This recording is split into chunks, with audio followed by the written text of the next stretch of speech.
if you're watching already. Sorry, I'm just trying to get the video up.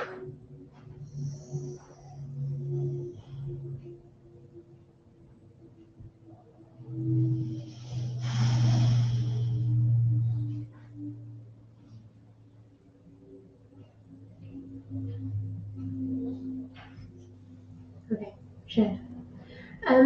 Okay, so quite clearly, I'm not Dad.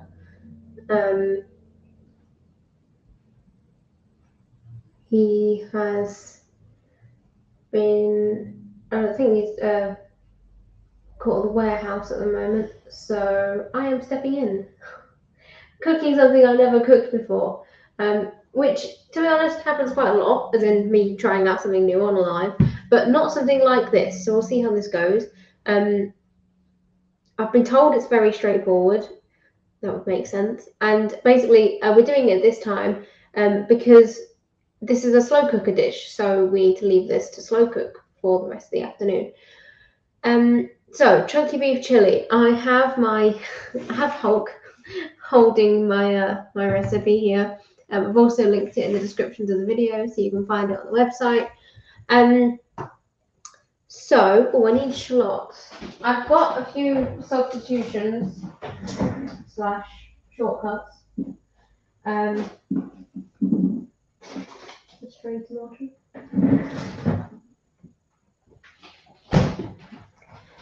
So I'll go over them when we get to it. But first of all, I just need to chop some shallots. Come and say hi if you're watching. So 80 grams of shallots. I'm guessing it's going to be these two.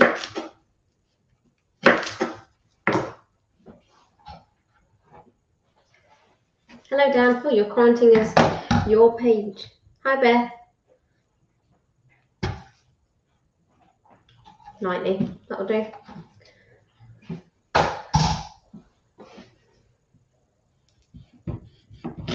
Well, that's a tough one. So, yeah, first shallots, and actually I'm going to do the tomatoes at the same time. So first substitution, the recipe calls for tinned tomatoes. We don't have any, but we have a bucket load of passata, which is what I'm going to be using instead. But to give it a bit of that texture that we'll miss, I've got some little cherry tomatoes that I'll chop up and I'll cook probably with the courgette.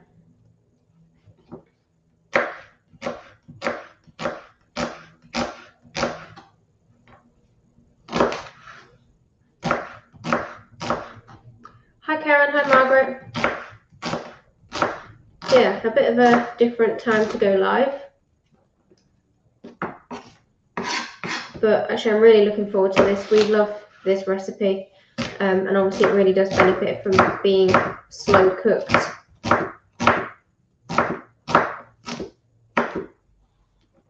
Okay, so I'm going to get the pan on. I've got this pan because this is the one I always see Dad using when he makes like a slow cooker dish.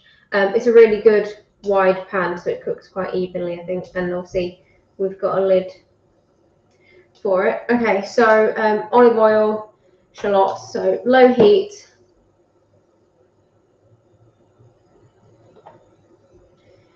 And yeah, I might as well prep the veg whilst that's just heating up for a little bit. So after the shallots, instead of an aubergine, I've got courgette. And instead of just red pepper, I've got a bit of a red and a bit of a green that need using up. So I thought I'd just use both. So it's going to be a bit more of a green dish. But obviously it's still going to be tomato based, so you won't see it.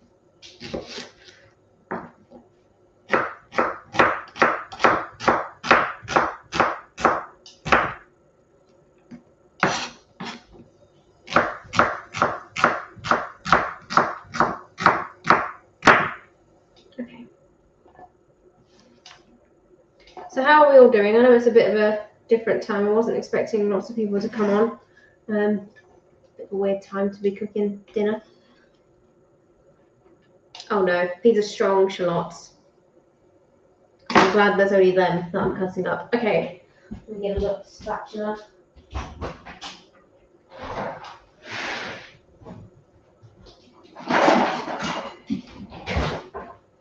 I just opened the door. It's not for you to go out. Oh, she's looking well confused. Okay, let's wrap that up and let me get some sound on it. I've got a big spatula today, not one of my little tiny baking ones. What's going in after the shallots? The beef. Okay, well I don't need to prep that. So we've got from Sainsbury's some diced beef shin. The recipe calls for 600 grams. It'll be all of this and a little bit of that. So the diced beef shin, it says slow cooks in 4 hours. Dad said basically it'll be fine because obviously we're starting off frying it here and it's going to be left for at least 3 hours. There you go. Otherwise, you can use, to be fair, we've actually used actual, just like normal beef steaks and chopped them up before. That also works. We sometimes get lean diced beef. I'm pretty sure we just got this because we forgot we were doing this live, and so Dad got some beef last night. Okay, beef, and then cook on high until the beef is browned on all sides. Oh, I think Coco's just reached a milestone. Wait, was it her that you could see? I saw a tail. Oh, there she is. Coco's not, yeah, there you go. She's not been tall enough for you to see her tail when she walks past on the live. Normally you can see Argy. I think she's just reached that milestone. Okay. Remaining veg, how much we're doing? 200 grams of aubergine. So let's see how much this courgette weighs.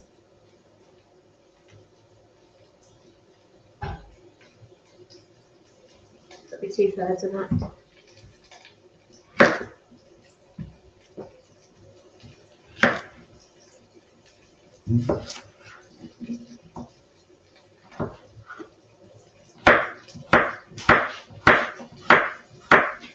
So to go with this, we've got some buttered cabbage left over from whatever we had. Oh, we had burgers yesterday, so we've got some of that left over.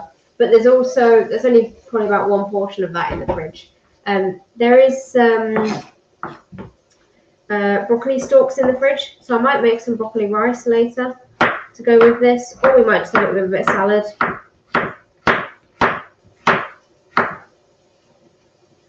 We've got plenty of mega in the freezer and some of, I think there might be cheesy soda bread rolls in case we want some of them as well.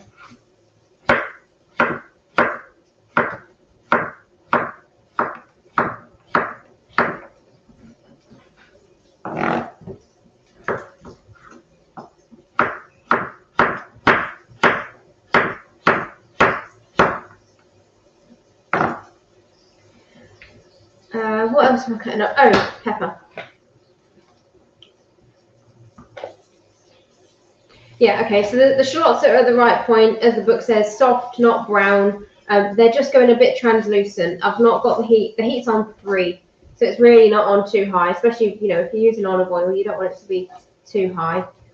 Just softening them down a little bit.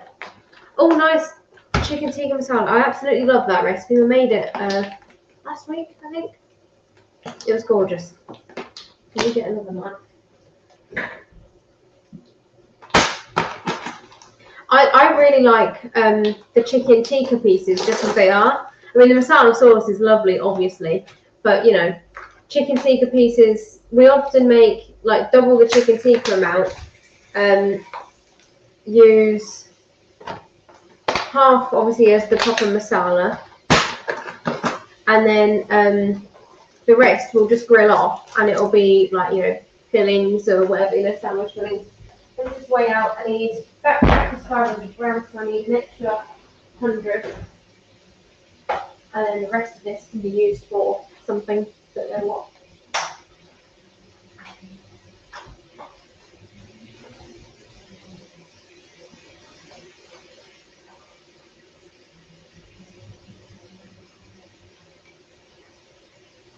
There we go. Nice bit of beef.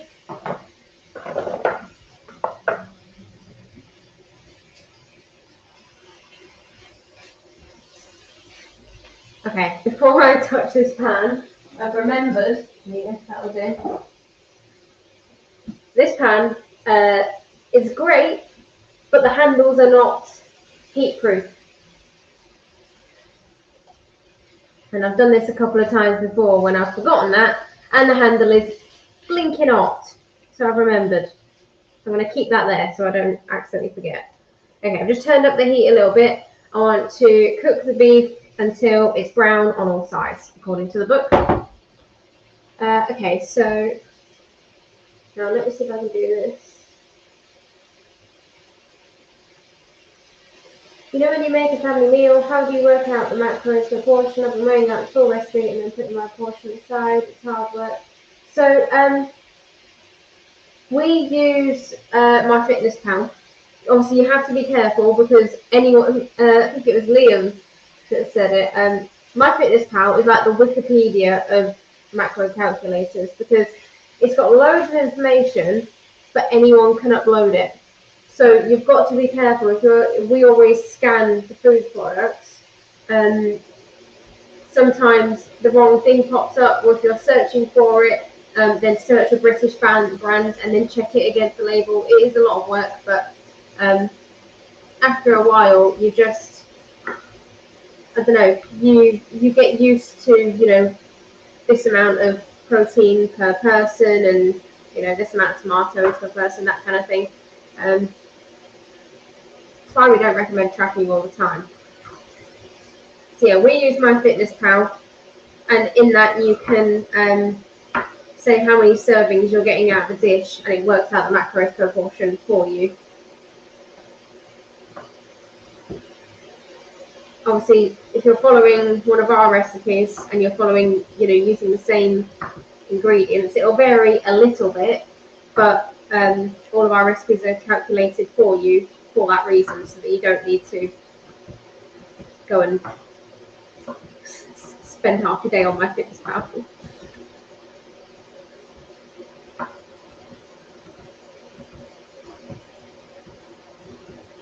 Please go easy on the chili. I'm just preparing pork raw for dinner for a person, following the recipe for spicy tomato sauce. Bring my head off nearly when I tasted it. Kashmiri chili is milder. Yeah, it's got a different. I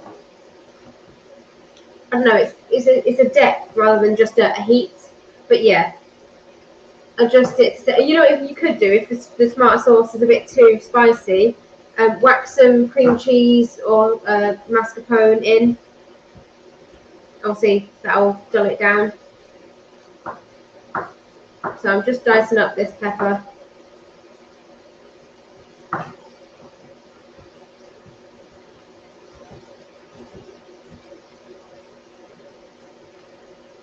So actually, Rob, about the chili, obviously I'm going to follow what the recipe says in terms of, I've got easy chili from Lidl. So this is like their lazy chili ripoff. It's just white wine vinegar and red chili flakes.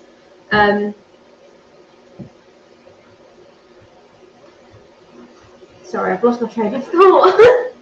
What was I talking about? Chili. Oh right, okay. So I'm gonna follow what the recipe says. It might be not enough for Dad and Louie. It might be too much for me. But we're adding sour cream to this at the very end, so you can kind of adjust it depending on, you know, well, you can just adjust the amount of sour cream depending on how hot it is. Hi Fatima, I started keto in September, but I'm losing weight very slow. Couple of things. If you're on Facebook, then come and join the public group, and you'll get lots of help in there. You know, everyone has different experiences, and we can all share them and see if you can relate to anything. If you want some help, tips, advice, then check out the next Kick month or the membership. I'll wrap the link in. Basically, we have this running month that's only just started. So the next one is mid-November. It starts.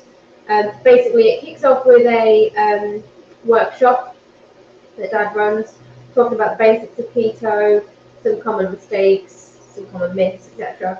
But then you also get a month in the members group where, again, you get more support to make sure you know what you're doing, essentially.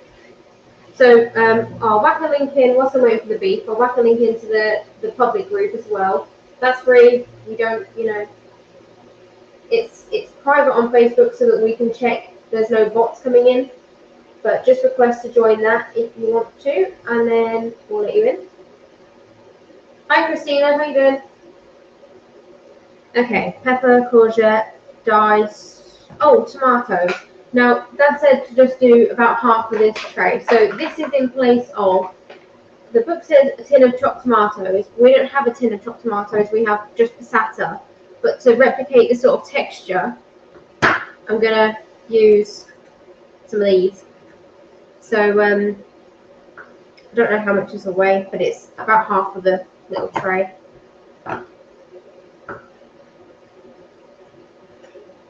And I won't obviously need to use as much passata because of this, so I'm going to use half a carton, which is about 250, 300 ml.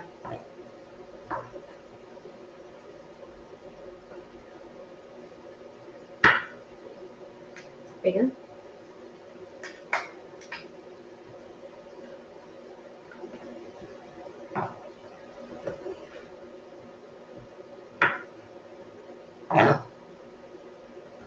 Okay, beef's almost done. So I'm just waiting for it to go brown on all sides. There are a couple bits that still just need a couple more minutes. I'll give it another mix. It smells great already.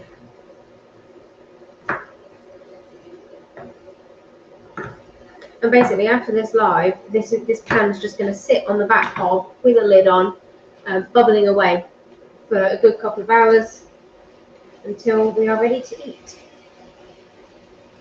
Let's flip that bit over.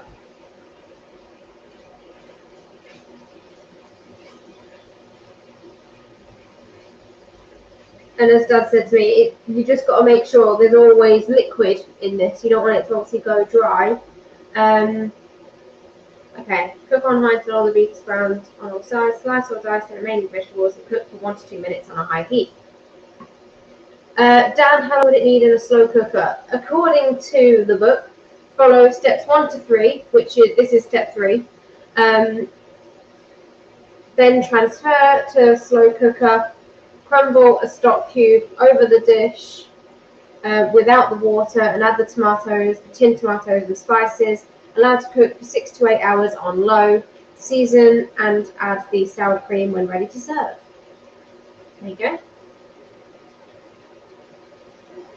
So that's courgette in place of aubergine, red and green pepper in place of a whole red pepper, and some cherry tomatoes that have just been chopped up to replicate the texture of the tin chopped tomatoes, because I'll get the passata carton out actually. So we're going to increase the temperature and cook it for 1 to 2 minutes, as it says. Okay, passata.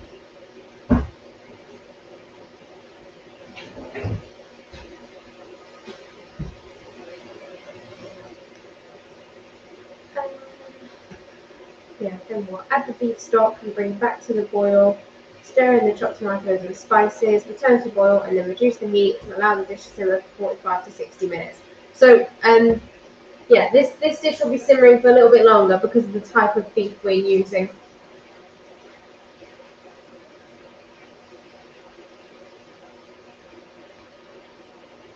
And this will just make the whole kitchen smell amazing for the rest of the afternoon now. The dogs are going to go nuts. They always do. You know, if Dad's making like bone broth or something of the sort, he's actually stopped making it, as in setting it off to go overnight, because he feels bad for the dogs having to smell it overnight. So yeah. When did I put the chili in? Have I missed it, or is it going in with the? Oh no, it's going in with the spices, I think. Yeah. So I'll actually, no, I won't add it in now. That's why I'm just eating it. Beef stock is the next thing. Now, we don't have any beef stock, A, because we've not made any bone broth in ages, and B, because we've used everything that was in the freezer and the fridge. So we found this in the back of the cupboard. It's from when Dad did an Asda shop for YouTube. We don't normally buy this kind of stuff, but it was something Dad bought just because it was. If you need something quick, then this is pretty decent. It does have some sugar in it, but overall, it's not. It's mainly just beef fats, concentrated mushroom juice, carrot, onion, leek. That kind of bay leaf powder, thyme, salt, fennel. So per 100 ml, it's 0.8 grams of carbs. The recipe calls for 1 beef stock cube in 200 ml of boiling water, or if you want to go proper clean keto, just do 200 grams of beef, homemade beef stock. You might even need a bit less because it tends to be very strong. I've weighed out 200. Sorry, I can't tip it that much. I've weighed out 200 grams of that beef stock. So that will go in next, and hopefully it tastes good because we've not used it before.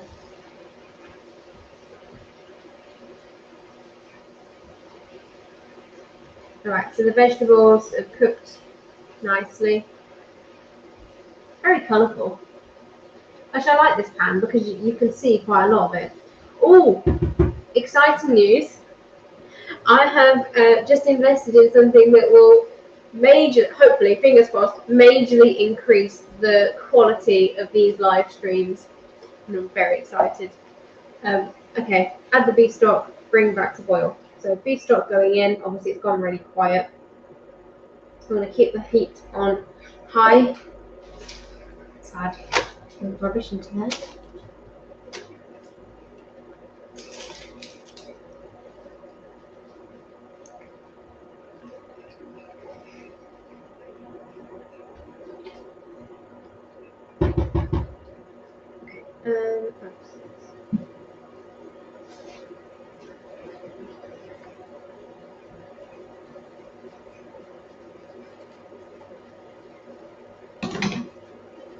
So I'm going to use, I might as well use that.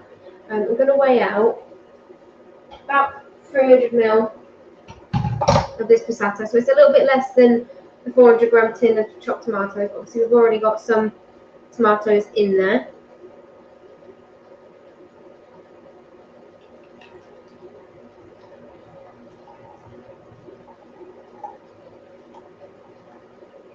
Okay. I think this is a 500 gram pack. No, it isn't, Rebecca, although that is the next thing, especially as it's becoming winter. I will invest in some lights. No, I'm so I really do hope it works.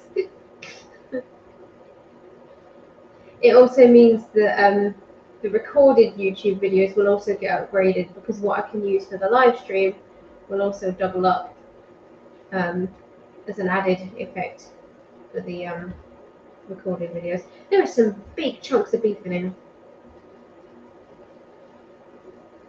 Okay, well it's bubbling away. So stir in the chopped tomatoes and spices, return to the boil, and then reduce the heat to allow the dish to simmer for 45 to 60 minutes. So I'm going to add the tomatoes in. So there's plenty of liquid in here now. We're going to try and keep a lot of that in.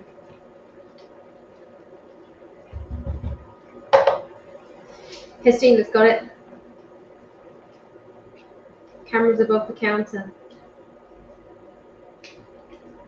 Whoops. Should have probably worn an apron. I never wear an apron. I say cameras. It's a camera. One. I'm not buying another multiples. 2 will be more than enough. Okay, tomatoes are in. Now spices. So I'm going to start with the chilies.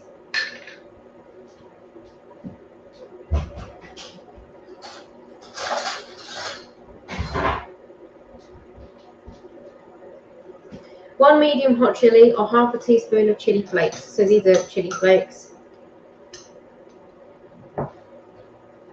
Half a teaspoon. And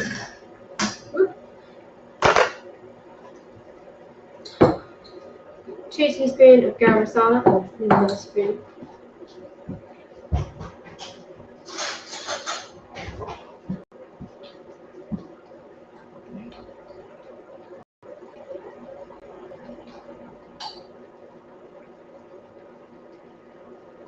Now, I know Dad always adds a little bit more, so I will do, because we do like garam masala. It smells amazing. Half a teaspoon of ground cumin.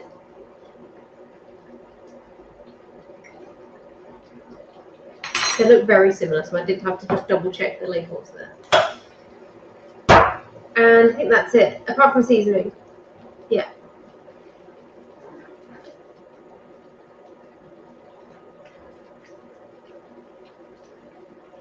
So yeah, my thought process is a camera that we can live stream from instead of this webcam, which we can also record the footage from.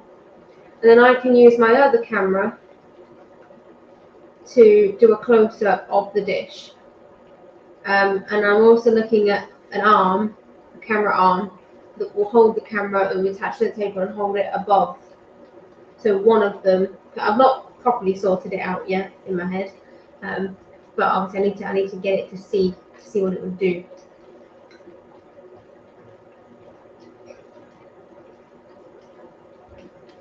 Okay, that's bubbling away nicely. So I'm gonna let that bubble for a couple of minutes and then bring it down and we're done. The last step is season and add sour cream when ready to serve. Obviously, there's no point showing you that because it's several hours away. I'm going to cover it with this lid and then whack it on the back hob on probably like 5 or 6, just so it's bubbling, but it's not, you know, losing all of its liquid. So this smells amazing. It smells right, which is good because this is the first time I've made it. If it's awful, then they're still going to eat it. Okay, turning that down. I'm probably going to be 4 on this induction hob. Yeah, that'll do. Lid. And now it stays. So that's going to cook until 5, really, at least. And then I'll post photos of it later. We like to serve our sour cream on top because we all like different amounts. But, you know, you can add it to the dish in the final couple of minutes, stir it through, and it goes a really nice colour. I mean, I've got the photo there. So that was served on some buttered cabbage. Actually, we might be able to replicate that. We've got some buttered cabbage in the fridge, and we've also got some coconut roti dough as well. So there we go, done in 30 minutes, and now it just sits and stays warm and bubbles away. So, thank you very much for joining me, and hopefully it will taste good. And I will see you on Friday. I think Dad's making salmon Wellington. We've not had that in like a year because last time we had it was for the Christmas book. So it should be interesting. Yeah, I'll see you later. Goodbye.